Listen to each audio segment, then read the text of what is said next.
Some of the documents were so restricted that top Justice Department security officials reacted with surprise to the code names. They had never heard of them before. Now just think about this for a minute. This stuff is so top secret that the senior levels of the Justice Department did not know they existed. Back to the quote from the book. Some involve special access programs that required the president or a cabinet member to grant approval to view, to even look at. There's a new book out, and Injustice, How Politics and Fear Vanquished America's Justice Department. It's written by Carol Leonig, and Washington Post's Aaron Davis. Carol is with MSNBC. She's a senior investigative correspondent. And one of the things that they found, they went back and they looked at the court hearings and publicly available FBI documents and things.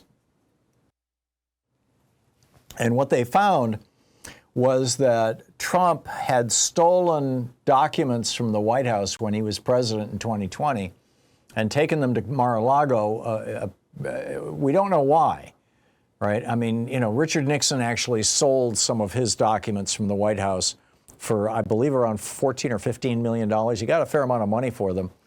And Donald Trump has cited that in the past as something that he thought was admirable.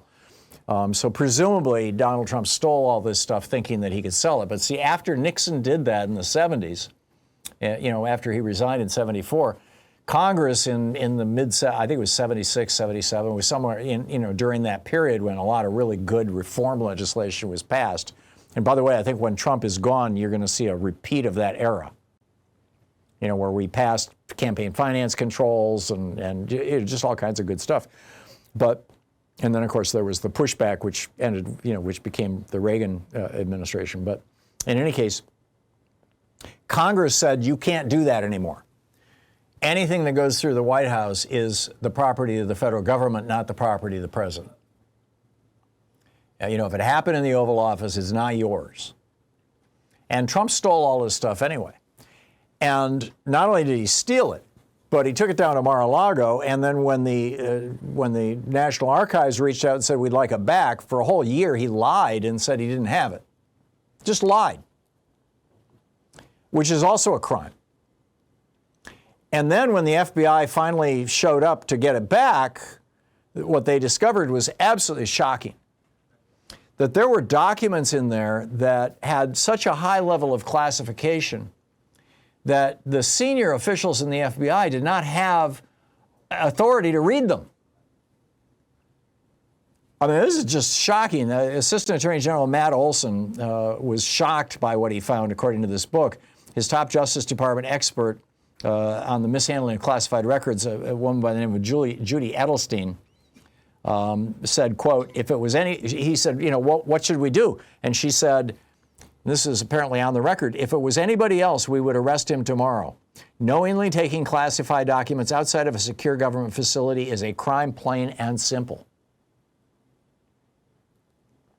But worse than that, and again, this is Edelstein, she said, what made the crime far worse is that Olson's team knew that with Trump, all bets were off. The Justice Department would invariably treat the former president more gingerly.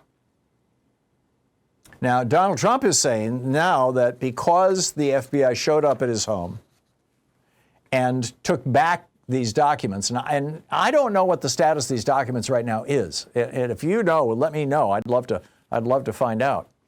I mean, sometimes there's just like wild stuff flying around, like, Jessica's call in the last hour. I did a little more digging, and yep, sure enough, that whole thing in D.C. is being organized by somebody from that weird, supposedly left-wing political cult out of New York City, and so I would just stay as far away from it as possible.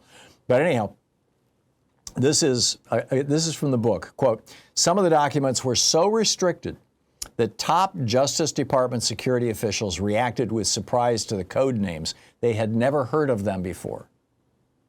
Now just think about this for a minute. This stuff is so top secret that the senior levels of the Justice Department did not know they existed.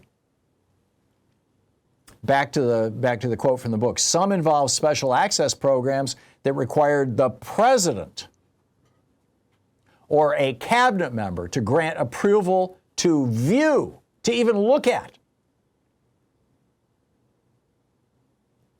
A handful of documents stored in boxes throughout Trump's club were so sensitive that even he didn't have authorization to look at them. Even Trump didn't have the authority to look at some of these documents.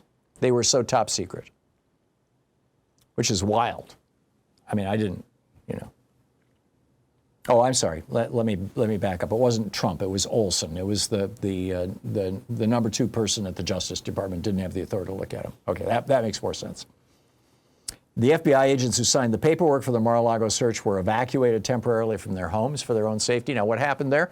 After the raid on Mar-a-Lago, the FBI had redacted the names of all these people because they feared that the Trump humpers out there, these maggots, would threaten their lives, threaten their families. I mean, these are violent people. They killed, you know, four police officers, I believe, on January 6th. They trashed, you know, the Capitol building. They pooped on the floors and smeared feces on the walls and mutilated paintings and went through the papers of our elected officials, and they literally tried to hang to death the Vice President of the United States. These are violent people. And so the FBI, when they raided Mar-a-Lago, they went to some considerable length to keep those names secret. But they left behind at Mar-a-Lago, as they're required to do by law, left behind the search warrant, which had the agents' names on it. And guess who leaked those names? Mar-a-Lago.